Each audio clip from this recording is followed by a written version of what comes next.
বিরিয়ানিটা দেখিয়ে দে তোর আগের থেকে এখনের কোয়ালিটি কিরকম হয়েছে। আচ্ছা এটা কি আছে? মাটনে হাঁড়ি। মাটন আছে, মাটনের পিস কত করে যাচ্ছে? 200 গ্রাম পিস যা ছিল। 200 গ্রামের পিস। আচ্ছা কত প্রাইস আছে এটার? 240 টাকা। 240 টাকা প্রাইস কিন্তু রেখেছিস তাই তো?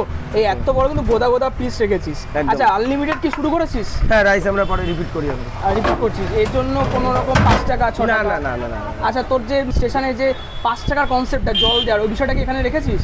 না না ওটা এখানে রাখা। ওটা কিন্তু দারুণ কনসেপ্ট কিন্তু একটা, যে 5 টাকা দিলে একটা জলের ওটা বোতল শুধু extra। স্টেশনের জন্য। স্টেশনে দেখো নানান ধরনের মানুষজন আছে, সবার পক্ষে 10 টাকাটা জল কিনে খাওয়া সমর্থ হয় না। আচ্ছা আচ্ছা সেই দিকটা চিন্তা ভাবনা করে আমরা এক একটা 5 টাকা 10 টাকা যে 500 ml জল, ওটা কিন্তু আমাদের কেনা পড়ে যায় প্রায় 5 টাকা 70-80 পয়সা। আচ্ছা আচ্ছা এটা আমরা 5 টাকা প্রোভাইড করি ওখানে। জিও এটাই দরকার। এই হচ্ছে বাচ্চা, ঠিক আছে। এই দেখো আচ্ছা। ফর্মের মাধ্যমে যদি কাউকে যদি সেবা করা যায় মানুষ একটু। তোরে যে আমি নিজে বাচ্চা বলছি, তুই আমার থেকে হাইটা বড় হয়ে গেছিস।